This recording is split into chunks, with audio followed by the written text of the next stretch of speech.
Hey folks, this video is not going to be a plant video. I want to address another aquarium issue, and this is the issue of a term that was originally used as a marketing ploy to get people to buy a certain type or a certain group of animals that were extremely profitable for the major importers to import and sell. And I am referring to what is known in aquarium hobby circles as the cleanup crew. Now, first things first, there is no such thing, for an incredibly simple reason. Every animal that you add to an aquarium is a source or an additional or a new source of waste. Okay? There is no animal, with the exception of maybe filter feeders, that are a net negative addition of organic material into a closed or semi-closed aquatic system. Okay? A snail adds more waste and pollution to a system than it removes from a system in the form of what it eats in the system. Okay? And that holds true for all animals. Every animal that eats algae or diatoms or whatever other microscopic fuzzy growth you may or may not have in and on and around and within your aquarium are only in the long run going to make the problem worse or contribute to another problem further down the line. Okay? They may cosmetically and temporarily and very short term improve your aquarium's look visually, but they are doing nothing to get rid of the underlying problem of which the algae growth or diatom growth or whatever growth you have is a symptom of. Okay, remember, when you have algae, unwanted or undesirable algae, or any other organism developing in your system, it's because it is feeding off of something in the system. The nutrient or nutrients that are or imbalance that are providing the conditions favorable for that organism to grow are the problem. The growth of the organism is, and the appearance of it is a symptom. You got to not look at algae as a problem, but as a symptom of a problem. It's a visual indicator. And it's a visual indicator that there is enough nutrients in the water column. There are enough nutrients present in the water column and enough light and enough CO2 or what have you, and enough phosphate, again, those are nutrients, to get a foothold and grow and develop and survive in your tank. Okay? Nature says that wherever there is habitat and nutrients, an organism will develop to live in that habitat and eat those nutrients. It's that simple. Okay? And the easiest, most efficient, most cost-effective way to get rid of the nuisance organisms is to remove the nutrients that are feeding those organisms or helping to maintain those organisms. If you get rid of the nutrients, the organism has to die. Okay? We'll make a real simple example. If you don't eat, you die. If your fish don't eat, they die. If algae doesn't eat, it dies. If diatoms can't eat, they die. It's all the same, folks. Everything needs a food source. Okay? And without the food source, these things are gone. An animal is a food source. A snail is a source of phosphate for algae. An autocat, a flying fox, a molly, a Chinese algae eater, a pleco, an ancestris, a henny ancestris, a farlowella. All of these nerites, ram's horns, mystery snails, apple snails, Malaysian snails, all of these animals do nothing but feed algae. And if they consume visually the algae that they're also helping to feed, then they are causing a problem in your tank in some other way that is not immediately apparent to your eye. It can have impact upon disease resistance and or outbreaks, growth rate, color, spawning frequency. There are a dozen things that could be affecting your fish's health and well-being, or your system's health and well-being, that you can't measure or even are aware of as a metric for health and condition of that system. But because you don't see algae, or because the algae is going away, you think you've done a good thing. You may not have. Okay?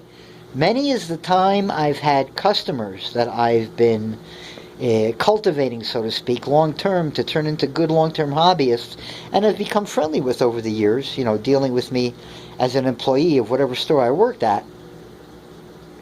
I've had customers get mass die-offs of snails, let's say. And if that happens to you, well, number one, what good is your cleanup crew now? And number two, how are you going to mitigate all of the pollutant damage and the subsequent nuisance growth that's going to be the result of a bunch of dead snails rotting in your tank from between the time they died and the time you remove them? I don't know how to make this clear enough to you folks. There is no such thing as a cleanup crew. The only cleanup crew in existence is the person taking care of and maintaining the aquarium. That's the cleanup crew. It's your water changes. It's your chemical filter media. Okay? It's changing out their mechanical media. All those little things that are the cleanup crew. Or if you set it up right and know exactly what you're doing with some auxiliary equipment like a good protein skimmer or just really good balancing acts, you can create a system whereby the amount of nutrient processors more or less will equal the nutrient producers in your system. You can rely heavily on filter feeders and sponges, and even corals can be looked at in some fashion as a net nutrient absorber rather than a nutrient producer. So if you do things right, you can get them balanced out. But in any aquarium where there's at least an appreciable amount of fish, it's going to be a struggle without the use of plants and CO2 to really achieve a net negative nutrient balance in the water column to combat algae without doing water changes. Alrighty? I'm not saying don't keep a cleanup crew. There are a lot of members of the so-called cleanup crew that I enjoy, from nerite snails to flying foxes and farlowellas. Okay? But I don't fool myself for a moment thinking that they are doing anything to improve the water conditions which led to the algal growth in the first place. That's where all of you novice hobbyists, noobs, and sometimes nitwits, that's where you make the mistake. Okay?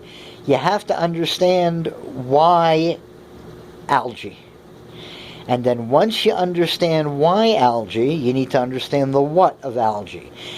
For instance, how algae can bank in its tissues extra phosphate reserves. So as you begin first to kill off algae, it actually helps to feed new developing algae while it's dying off. And you have to do something to get rid of that phosphate that it is now releasing into the water column. And again, that's done either by plants, which we speed up by virtue of CO2, or we use water changes or chemical media to absorb the phosphate from the water column. That's where materials like Roaphos and Phosasorb, that's what we used back in my day I don't know what great products there are now. I'm assuming that Roafos is still around, and I've got nothing but praise for that product. That was the one product I got a customer once turned on to that finally solved his beard algae problem. Because everybody else was telling him cleanup crews, and I was telling him phosphate. It took him 5 months under my tutelage to get rid of the beard algae. But I was the only store, and the only store employee that he ever met, that was able to teach him how to get rid of a problem that was making him literally cry, and that was driving him nuts for years. Alrighty, and I had to get terse with him a few times, but he stuck with my game plan against his better judgment. And he came back and he literally bowed down in front of me and kissed the toes of my shoes. I kid you not. That's how happy I made him. That was one of the best moments of my life. Getting somebody else, a customer, to really understand the algae issue when most of the other stores around him were just spouting the general bullshit that everybody spouts because they heard it from somebody else. Okay, and not one of those stores had an employee that actually researched and learned stuff. I mean, really researched and learned, and this was slightly pre-internet. So this was mid-90s, so this was before the internet really was blasting off and everywhere. Now, if you enjoy snails, and I do, I think they're cool, some aren't, be aware that if you are dealing with ram's horns, Malaysians, pond snails, any snails that reproduce geometrically and quickly, okay, thin out your numbers every once in a while.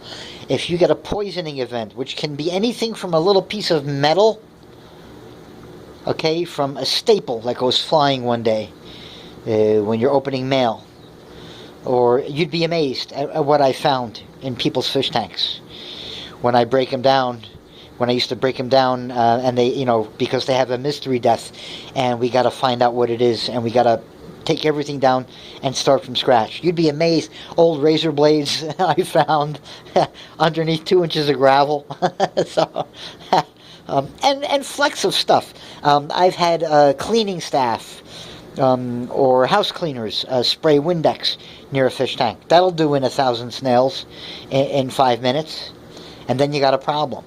So don't let organic, quote-unquote, maintenance critters run rampant and get out of hand. Because if something does happen and they crash, then you'll crash, I guarantee you. 30 small snails in a 20-gallon tank that were living in your gravel bed unnoticed, that die in 1 hour will start to kill everything in your tank.